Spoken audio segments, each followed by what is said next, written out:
우리는 지금까지 한 번도 경험해 본 적이 없는 코로나라고 하는 이 전염병으로 인해서 지난 9개월 동안 우리 한국 사회 또 우리 모든 교회들이 살얼음판을 걷듯이 조심조심 지금 지나오고 있습니다.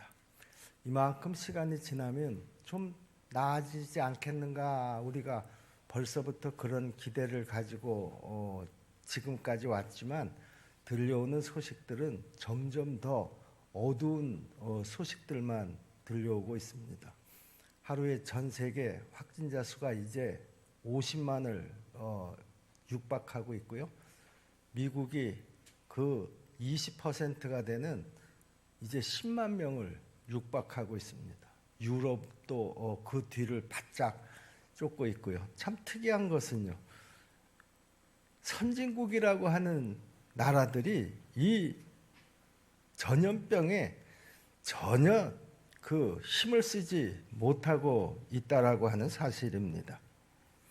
그러므로 이제 전 세계가 이 코로나19라고 하는 이 전염병에 이제 완전히 그 매몰되어 가고 있는 그런 상황이 되고 있습니다.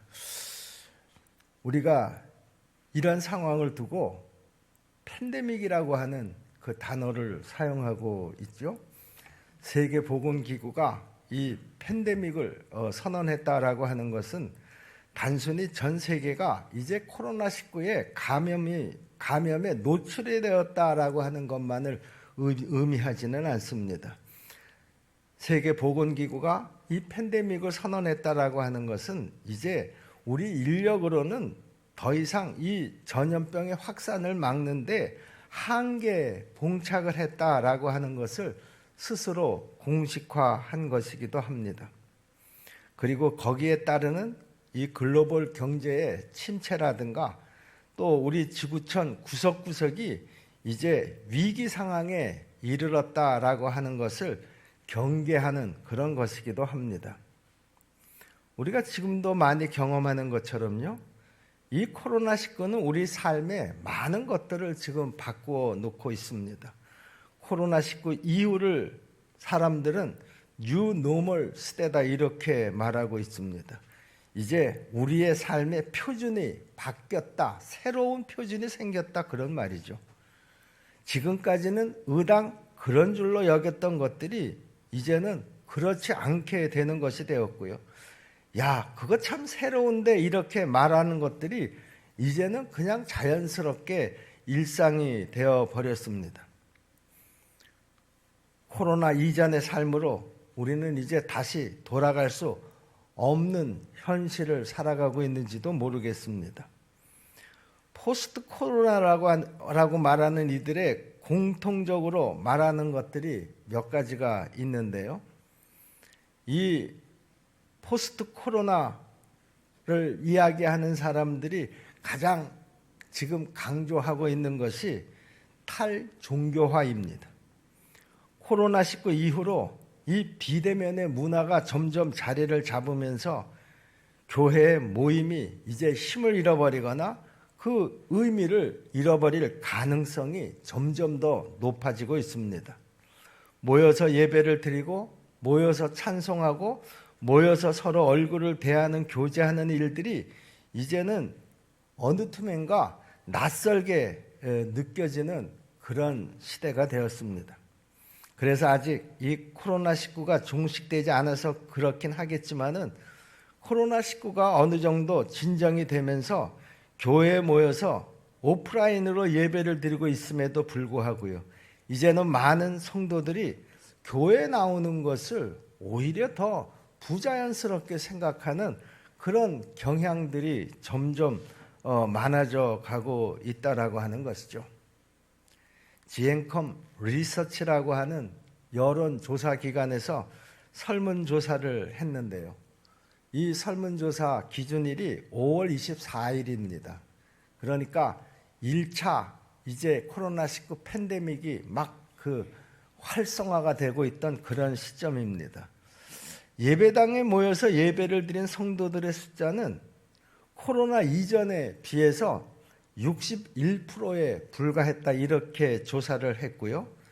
또 이것을 바꿔서 이야기하면 코로나 이전에 100명이 모였던 교회라고 하면 코로나 이후에 60명 정도만 교회에 출석해서 예배를 드리고 있다라고 하는 것입니다.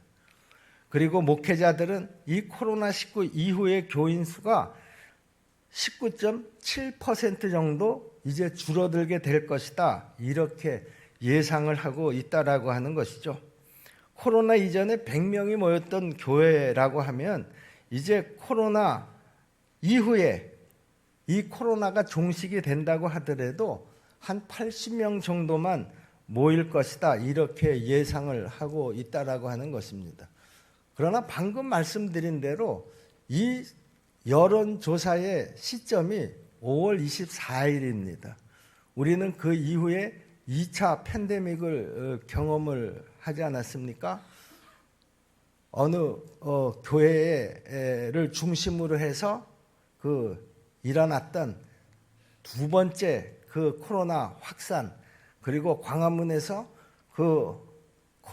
태극기 집회를 주도하는 사람들에 의해서 갑자기 거의 한 2,000명 가까이 새로운 환자들이 발생을 해서 국가적으로 엄청난 손실을 끼친 것도 사실입니다. 사실 이 코로나가 한국에서 이제 창궐하기 시작했었던 그 계기가 신천지라고 하는 그 이단 교회에서부터 이제 확산이 되기 시작을 해서 우리는 그로 인해서 1차 팬데믹을 경험을 했고요.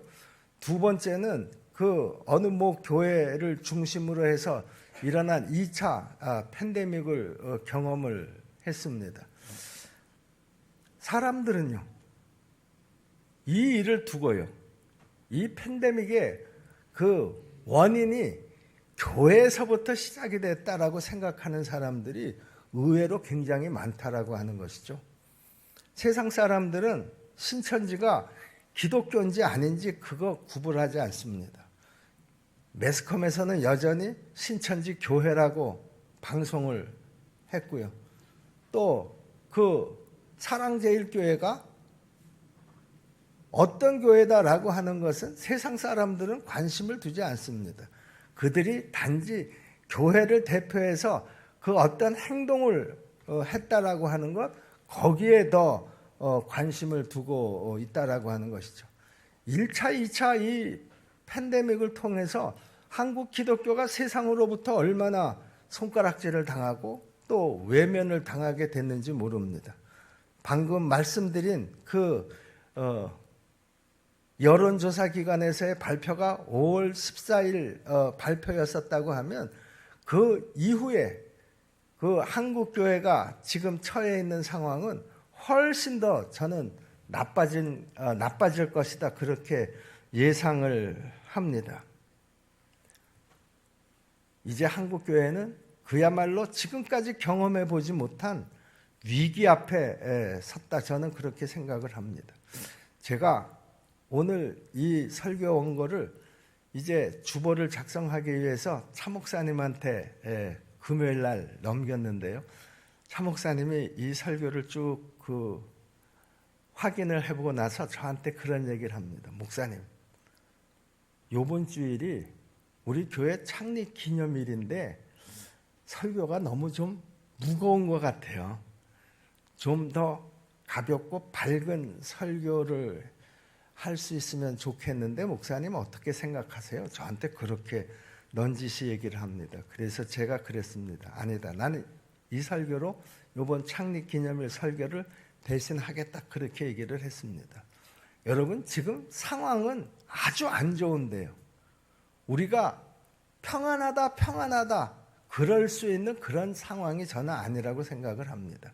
우리가 지금 이 상황에서 이 현실을 제대로 파악하지 못하면 우리 한국 교회의 미래는 점점 더 희망이 없어질 것이다, 저는 그렇게 생각을 합니다. 하나님께서 왜 이런 상황을 우리에게 허락하셨을까? 아니 이것은 대한민국의 문제만이 아니라 전 세계적으로 왜 이런 그 어려움을 허락하셨을까? 기도하는 분들이라고 하면 다 이 문제에 대해서 하나님 앞에 한두 번 다 질문을 해 보셨으리라고 생각을 합니다. 나름대로 응답을 받으신 분들도 있고요. 아직도 기도하는 중에 있는 분들도 있으리라고 생각을 합니다. 자, 여러분, 우리가 지금 이런 막중한 어려운 시대를 지나고 있는데요. 그렇다고 하면 우리는 이런 시대에 어떻게 할 것인가라고 하는 것이죠. 이것이 오늘 우리에게 주어지는 아주 저는 중요한 질문이라고 생각을 합니다. 어떻게 할 것인가? 우리는 이런 무거운 질문 앞에서 답을 찾지 않으면 우리의 미래를 장담할 수가 없다라고 하는 것이죠. 지금 우리 십정동교회는 창립 29주년을 맞았습니다. 교회 창립 29주년을 맞은 우리 교회 앞에 아주 엄중한 도전이 기다리고 있다고 생각을 합니다. 그것은 바로 탈종교화, 탈기독교화 되어가고 있는 이 세상의 도전에 우리가 어떻게 대처해 나갈 것인가 하는 것입니다. 우리는 그것을 오늘 본문 다윗과 골리앗의 이야기 속에서 찾아보고요. 거기에서 들려주시는 우리 하나님의 음성을 다 들을 수 있기를 주님의 이름으로 축원합니다. 다윗과 골리앗의 이야기는 우리가 너무나도 잘 아는 이야기입니다. 사사시대가 끝나고요. 이스라엘에 처음으로 왕이 세워졌습니다. 하나님께서 원하셨던 일은 아니었지만 이스라엘 백성들의 그 요구로 인해서 이제 억지로 이스라엘에 왕이 세워진 것이죠. 그 첫 번째 왕이 사울 왕입니다. 사울이 왕이 되면서 세상적인 관점에서 바라보면 이제 나라다운 나라가 만들어지기는 했지만은요, 아직 나라의 틀은 완전히 잡히지 않은 그런 시기였습니다. 그때 이스라엘에 가장 큰 위협을 주던 인근에 블레셋이라고 하는 나라가 있었는데요.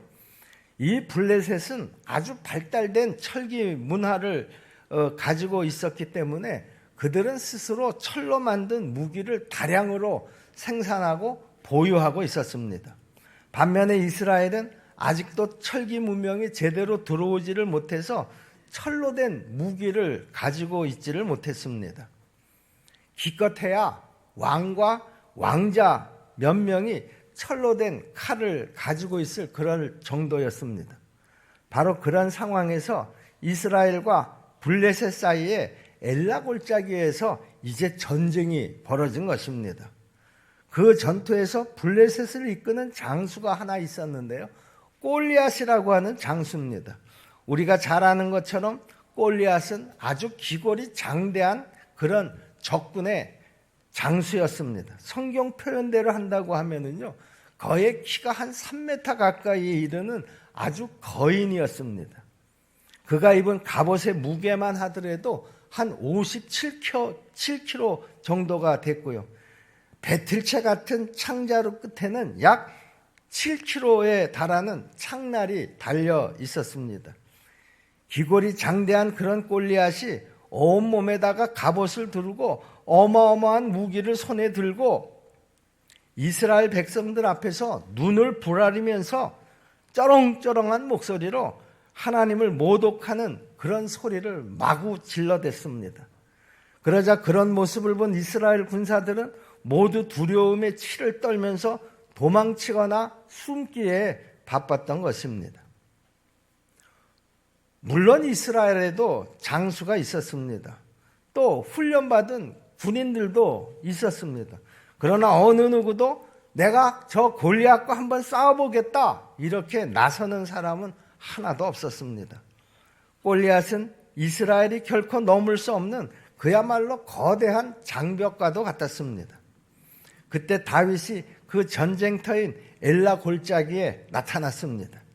그는 아직 어려서 전쟁에 참전할 나이가 되지 않았기 때문에 아버지의 심부름으로 지금 전쟁에 참여한 형들의 안부를 알아보고 형들에게 먹을 것을 좀 전달하기 위해서 이 엘라 골짜기를 찾았던 것입니다. 다윗은 얼떨결에 전쟁터에 찾아왔다가 골리앗이 하나님을 모독하면서 소리 지르는 그런 모습을 보게 된 것이죠. 그 광경을 본 다윗은 하나님을 모독하는 그 소리를 듣고 도저히 견딜 수가 없어서 자신이 저 골리앗과 싸워야 되겠다 이렇게 작심을 하고 왕 앞에 나가서 내가 저 골리앗과 싸우겠습니다라고 자청을 합니다. 형들도 말리고요. 심지어는 사울 왕도 말렸습니다. 싸움에 용맹한 장수들도 지금 이 겁을 내는 판에 어린 다윗이 어떻게 나가서 싸우겠다라고 하는 것인지 이것은 말도 안 되는 그런 이야기라고 사람들은 다 그렇게 여겼습니다. 그럼에도 다윗은 자기가 끝까지 나가서 싸우겠다 고집을 꺾지 않습니다. 그러자 사울왕은 자신이 쓰고 있던 노투구를 다윗의 머리에 씌워주고요. 자신이 입고 있던 갑옷을 다윗에게 입혀주고요. 자신이 가지고 있던 그 철로 된 칼을 다윗에게 줍니다. 골리앗과 싸우려고 하면 적어도 이 정도의 무장은 해야 되지 않겠는가? 사울왕이 그렇게 생각했기 때문입니다. 그런데 다윗은 갑옷을 입고 칼을 차고 몇 걸음을 걸어보니까 이거 도저히 불편해서 어떻게 제대로 운신을 할 수가 없었습니다. 그래서 다윗은 왕이 입혀준 그 투구와 갑옷과 칼을 다 벗어버리고 그리고 자신이 평소에 입고 다니던 그냥 일상복을 입고 자신이 양을 칠 때 가지고 다니던 막대기 하나를 가지고 맹수들을 물리칠 때 사용했던 물매의 돌멩이 한 5개 정도를 주워가지고 골리앗과 싸우러 나갑니다. 그 결과가 어떻게 되었는지는 저나 여러분들이 너무나 잘 알고 있습니다. 다윗은 골리앗을 향해서 힘차게 돌진하면서 자신의 손에 들린 물매로 돌을 던져서 골리앗의 이마에 정확하게 맞췄고요. 골리앗은 그 돌을 맞고 그 자리에서 쓰러지고 맙니다. 골리앗은 자신이 가지고 있는 그 거대한 창을 한번 제대로 휘둘러 보지도 못했고요. 자신을 지켜줄 것만 같았던 그 갑옷도 아무 소용이 없게 되었습니다. 다윗이 물맷돌 앞에 거인 골리앗은 그대로 맥없이 쓰러져 버리고 맙니다. 저는 이런 모습을 보면서요. 오늘 우리 한국교회의 모습을 생각해 보았습니다. 아니 창립 29주년을 맞은 우리 교회를 생각해 보았습니다. 우리 수정동계 성도 여러분, 오늘 우리 한국교회의 위기가 어디에 있다고 여러분들은 생각하시나요? 오늘 우리 믿음의 사람들에게 도대체 그 위기가 지금 어디에 있다고 여러분들은 생각하시냐 그런 말입니다. 지금까지 한국교회는 그 사울의 투구와 갑옷 그리고 사울의 칼에 너무나 많은 관심을 가져왔습니다. 영적 전쟁터에 나가는 한국교회에 투구가 없고 갑옷이 없다라고 하는 것 때문에 사울이 가졌던 칼이 없다라고 하는 것 때문에 우리 한국교회가 위기에 빠진 것은 아닌가 그렇게 사람들이 많이 생각들을 했습니다. 다윗이 골리앗과 싸우러 간다고 했을 때 사울왕이 그랬던 것처럼 말입니다. 조금 더 쉽게 말하면은요, 한국교회가 너무나 그동안 외형에 많은 신경을 써왔다라고 하는 것이죠. 그래서 좋은 교회는 교인들 숫자가 많은 교회가 좋은 교회고 큰 교회에서 목회하는 목사는 유능한 목사라고 일반적으로 다 그렇게 생각을 했습니다. 아름다운 건물을 가지고 좋은 환경 속에서 좋은 프로그램을 가지면 그 교회가 아주 좋은 교회라고 생각을 했습니다. 우리 십정동계 성도 여러분, 여러분들은 혹시 교회는 건물이 커야지 되고 교인들의 숫자가 많아야지 되고 재정적으로도 안정이 되어야지 되고 교회 안에 유명한 사람들이나 성공한 사람이 많아야 한다고 여러분 혹시 그렇게 생각하지는 않으십니까?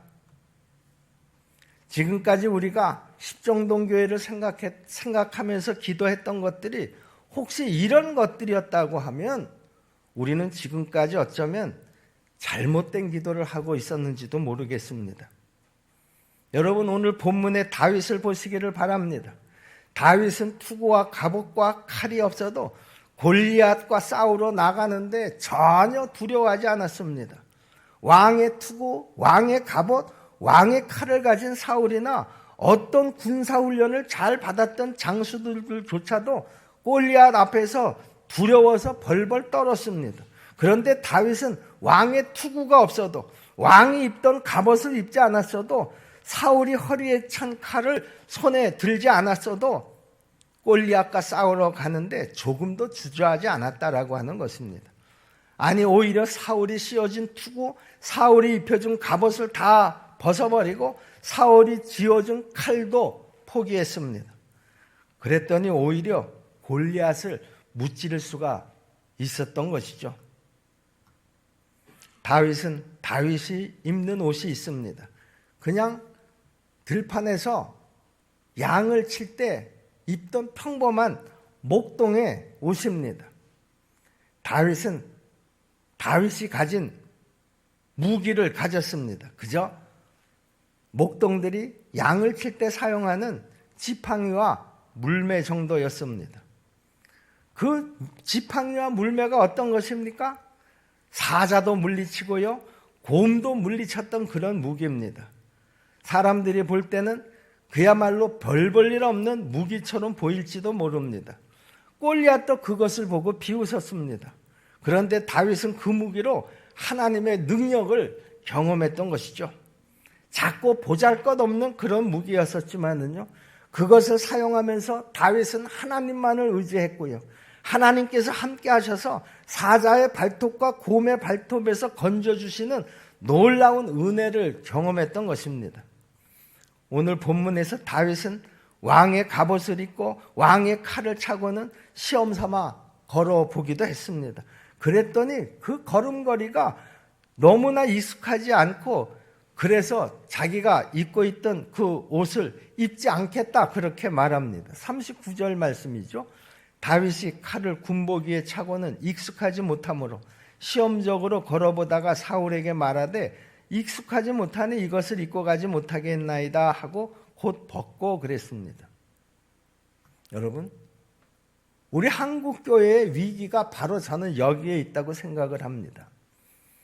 익숙하지 않은 것을 입고는요, 우리가 그동안 너무나도 익숙하게 생활을 했다라고 하는 것이죠. 세상의 가치에 너무나 익숙해져서 하나님을 의지하지 않고서는 내가 충분히 세상을 이길 수 있을 것만 같았습니다. 세상의 것들을 가지고 내가 세상을 이길 수 있다 그렇게 생각을 했다라고 하는 것이죠. 그래서 나는 세상보다 더 많은 것을 가져야 한다고 그 몸집을 점점 키워왔습니다. 어떤 교회는 교회를 건축하는데 3천억을 들였다고 자랑을 하고 있습니다. 그리고 어떤 교회는 자기네들 교인이 70만 명이라고 자랑을 했습니다. 교회가 세상의 힘을 기르는데 그야말로 안간 힘을 썼던 것입니다. 교회는 그동안 세상을 향해서 우리가 너희보다 더 힘이 세다 이렇게 소리치고 싶어 했습니다.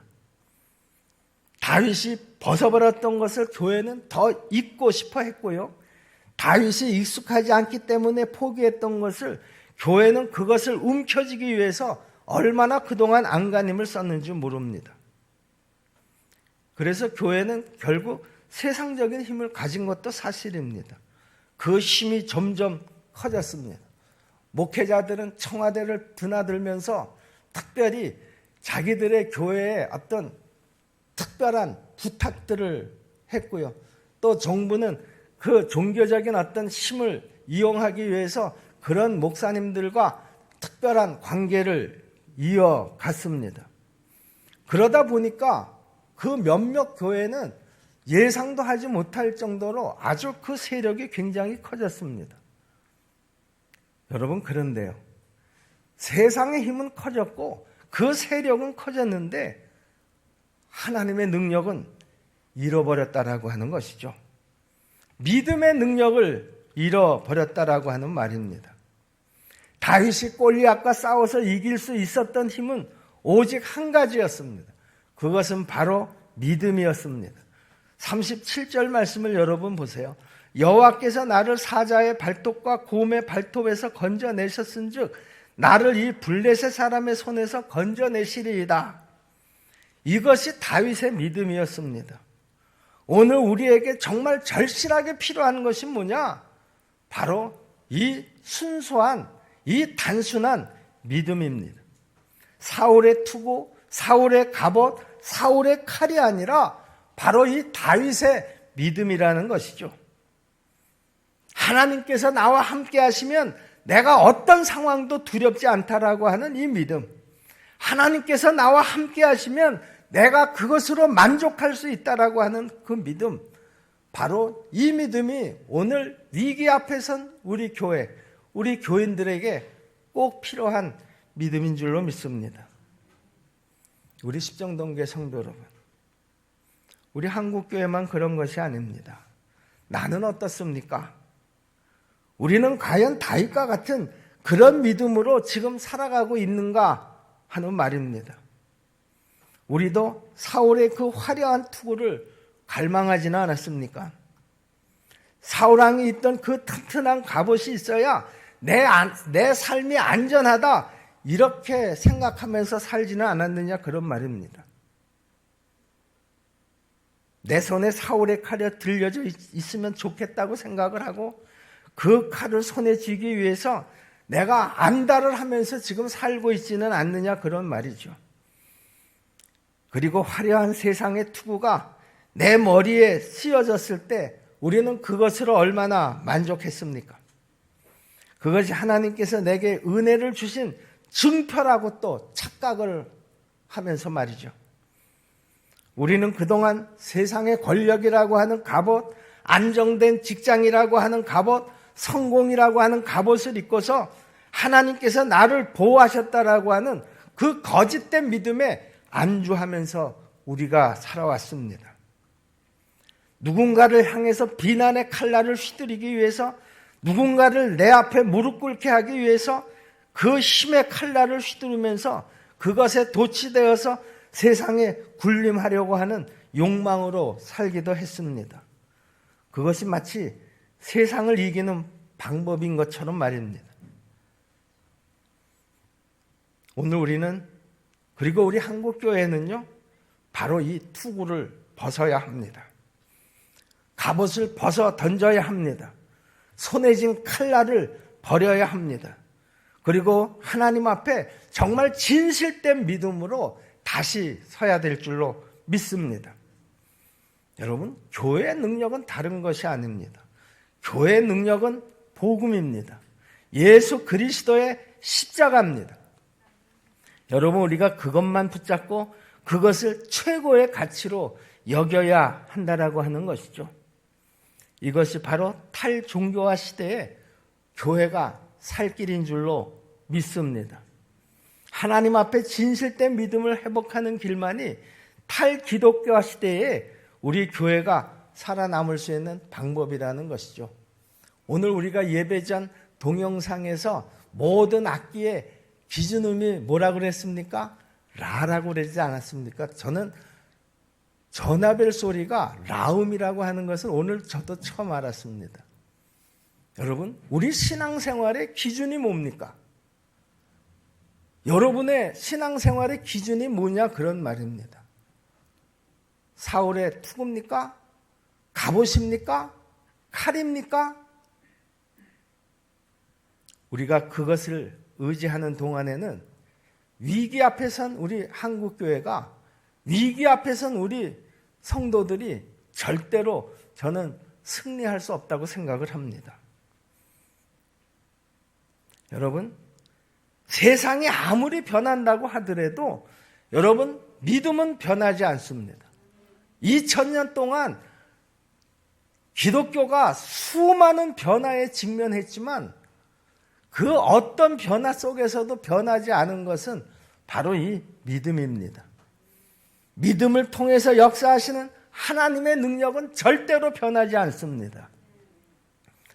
세상의 힘이 아닌 우리 하나님의 능력을 우리가 붙잡을 때에 교회는 골리앗이라고 하는 이 거대한 위기 앞에서도 두렵지 않게 이겨나갈 수 있을 줄로 믿습니다.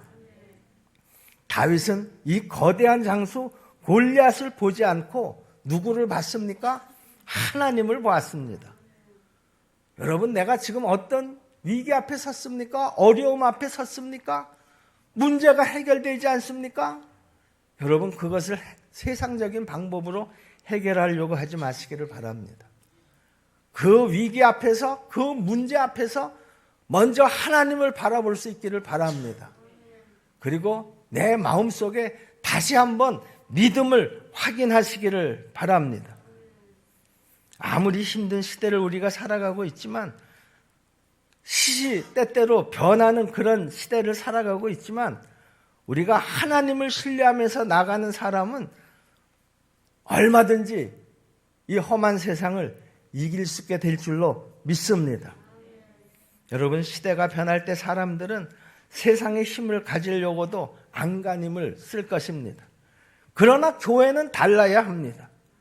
믿음으로 사는 신앙인은 세상과 분명히 차별이 되어야 한다라고 하는 것이죠. 여러분, 우리는 이럴 때일수록 세상의 힘이 아닌 하나님의 능력을 붙잡아야지 되고요. 문제가 아닌 하나님을 바라봐야 될 줄로 믿습니다.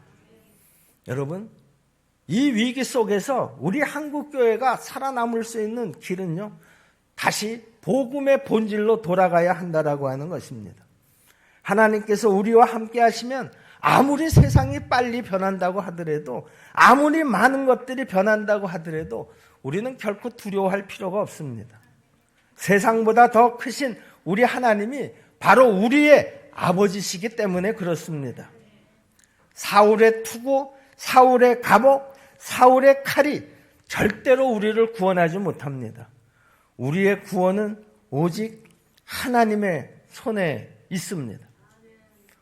오늘의 골리앗을 쓰러뜨리고 승리할 수 있는 방법은 그러므로 오직 한 가지, 교회가 믿음의 가치를 회복하는 것입니다. 성도가 믿음의 능력을 믿고 그 능력을 의지하면서 사는 것입니다. 그것만이 변화하는 시대에 우리가 살아남을 수 있는 방법이라고 분명히 믿습니다. 우리 십정동교회 성도 여러분, 이제 우리는 정말 가치관을, 믿음의 가치관을 바꿀 때입니다.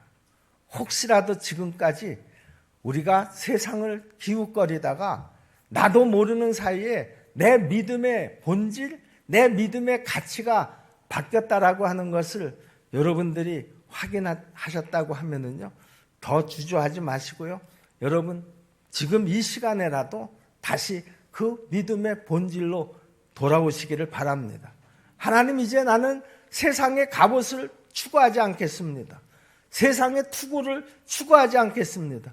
나는 오직 하나님만 바라보면서 믿음으로 살아가겠습니다. 오늘 이 결단이 우리 모두에게 다 있기를 주님의 이름으로 축원합니다. 기도하겠습니다. 은혜로우신 아버지 하나님, 29주년 우리 십정동교회 창립일을 맞아서 하나님 앞에 우리가 이 예배를 드리고 있습니다. 또 이 예배 자리에서 우리 모두가 하나님의 말씀을 들었습니다. 이 위기의 시대에 순식간에 변하는 이 변화의 시대에 우리 한국교회가 또 내가 살아남을 수 있는, 내가 이 모든 위기를 극복할 수 있는 유일한 방법은 우리 모두가 다 하나님을 바라보는 것입니다.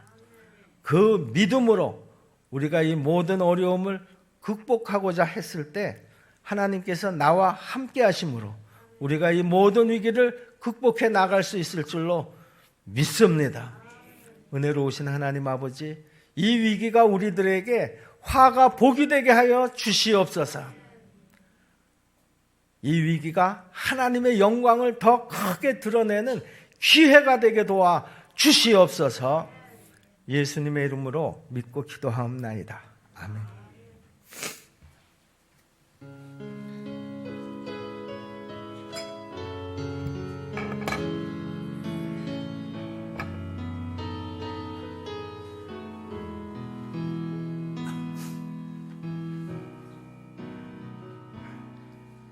나를 지으신 이가 하나님, 나를 기르신 이가 하나님, 나를 보내신 이도 하나님, 나의 나 된 것은 다 하나님이니라. 나의 달려갈 길 나가도록,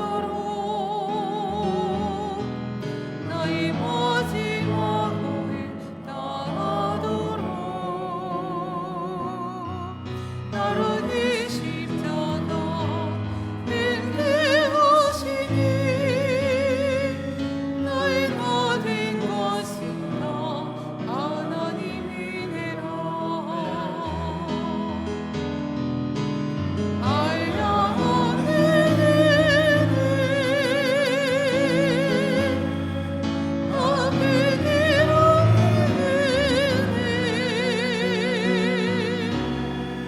내 삶을 해왔사니 하나님의 은혜, 나 주저 없이 그 땅을 밟고 나를 믿으시니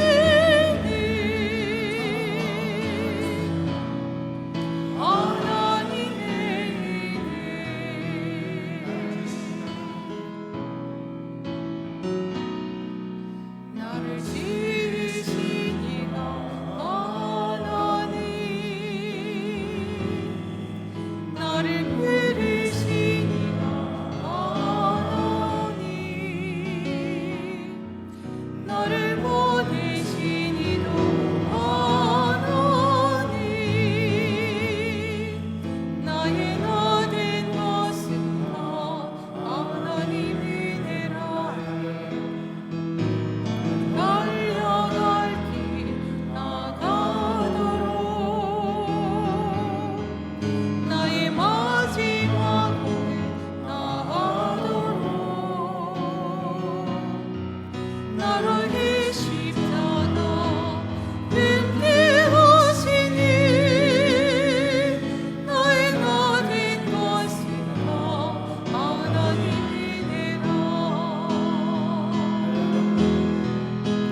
한량하게 되네 앞에 길 없는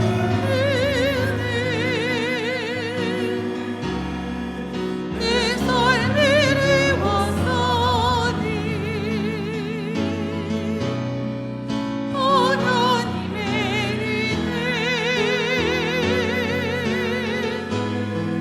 나 지저 없이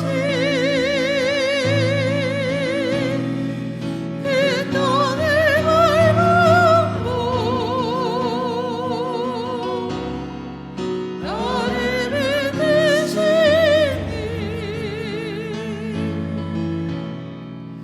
하나님의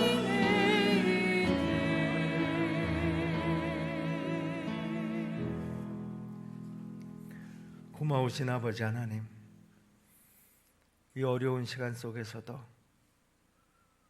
우리로 하나님만 바라보게 하시고 우리에게 또 믿음을 새롭게 하시니 감사합니다. 오늘 이 시간 그 믿음으로 하나님 앞에 어려운 가운데서도 이 귀한 예물을 구별하여서 드린 줄로 믿습니다. 하나님 드린 손길들마다 하나님 꼭 기억하여 주시옵시고 그 손으로 하는 모든 일들을 하나님 복 주시기를 간절히 원합니다. 하나님 어려운 시기에 오히려 더 하나님을 바라봄으로 하나님의 영광을 더 드러내게 도와 주시옵소서. 하나님의 능력을 더 드러내게 도와 주시옵소서. 고난이 나에게 유익이라 하나님 아버지, 이 어려운 환경들이 결국에는 우리에게 다 유익이 되게 도와 주시옵소서. 드리지 못한 손길까지도 하나님 긍휼히 여겨 주시옵시고 예수님의 이름으로 감사하며 믿고 기도하옵나이다. 아멘.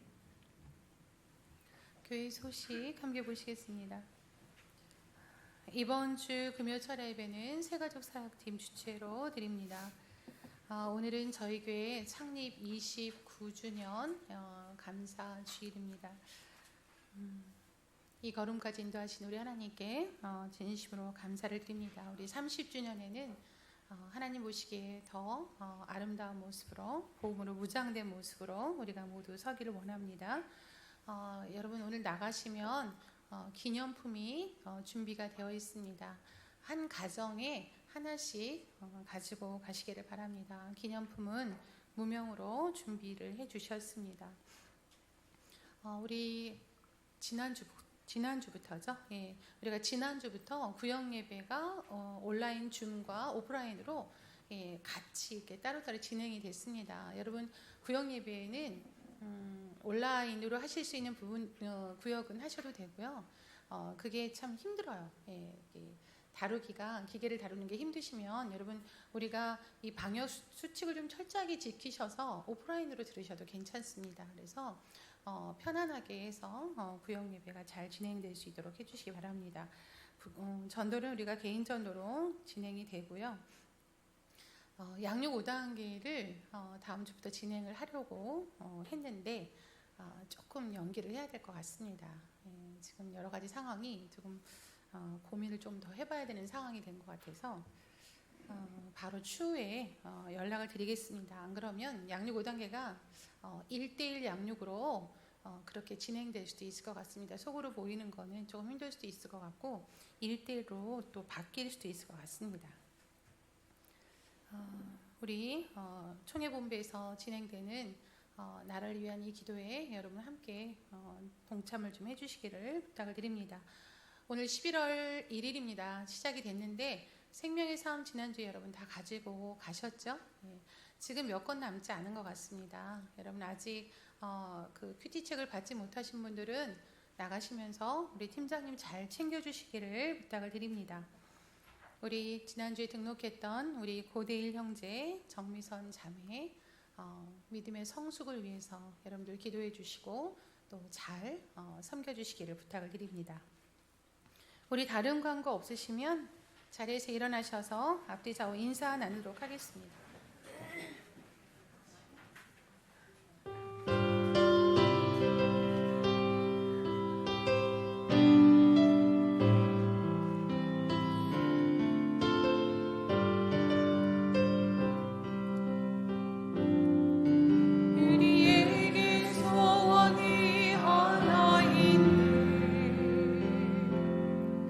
주님 다시 오실 그날까지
부활하셔서 세상 끝날까지 우리와 함께 해주시겠다고 약속하신 예수 그리스도의 은혜와 우리를 구원해 주신 하나님 아버지의 극진하신 사랑과 성령님의 감화 감동 위로 교통하심이 세상의 투구와 갑옷을 다 벗어버리고 오직 믿음으로 주만 바라보고 살아가기를 다짐하고 돌아가는 당신의 귀한 백성들 머리 위에와 그 가정과 교회와 그리고 이 민족 위에 영원토록 함께 하기를 축원하옵나이다.